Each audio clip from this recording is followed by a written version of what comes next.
विद्यार्थी मित्रांनो, आज आपण एक नवीन लेसन बघणार आहोत. या ठिकाणी तुम्हाला दिसेल पेज नंबर 42 आहे की नाही. आता काय आहे ह्या लेसनचं नाव? At the bus stop. At the bus स्टॉपमध्ये तुम्हाला दिसत असेल बघा, इथं आजोबा बसले, इथं एक लेडीज तुम्हाला दिसते, इथं ग्रँडमदर आहे, इथं बसेस आहेत, इथं कार आहे, त्यानंतर इथं तुम्हाला हे दिसत असेल बघा ॲटो रिक्षा आहे, इथं तुम्हाला ट्रेन दिसते. म्हणजे हा जो बसस्टॉप आहे, या बसस्टॉपजवळ तुम्हाला असे फळ विक्रेते वगैरे बरीच व्यक्ती दिसतात की नाही. आता बघा या ठिकाणी सविता आणि सागर या दोघांच्यामध्ये एक संवाद घडला आहे. बघा, सागर काही प्रश्न विचारतोय सविताला आणि सविता त्या प्रश्नांची उत्तरं देते. बघा, सागर सेज हाय सविता. त्यावेळेला सविता म्हणते, सविता सेज हाय सागर. त्यावेळेला सागर म्हणतो, सागर सेज हाऊ आर यू. तू कशी आहेस? त्यावेळेला सविता म्हणते, आय एम फाईन. मी छान आहे.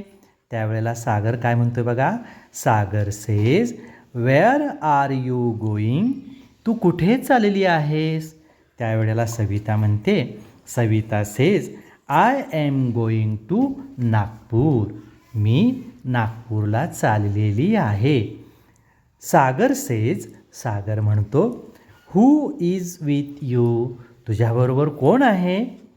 सविता सेज माय मदर. मग सविता म्हणते, माझ्याबरोबर माझी आई आहे. सागर सेज ओके हॅपी जर्नी. मग सागर त्यावेळेला काय म्हणतो, अरे वा छान, मग तुला सुखाचा प्रवास होऊ दे. त्यावेळेला सविता काय म्हणते बघा, सविता सेज थँक्यू बाय. मी तुझी आभारी आहे, धन्यवाद. समजलं का मित्रांनो? विद्यार्थी मित्रांनो, लुक अँड से. आता माझ्या मागे म्हणा, happy journey, fine going bye, happy journey, fine going bye. धन्यवाद, थँक्यू.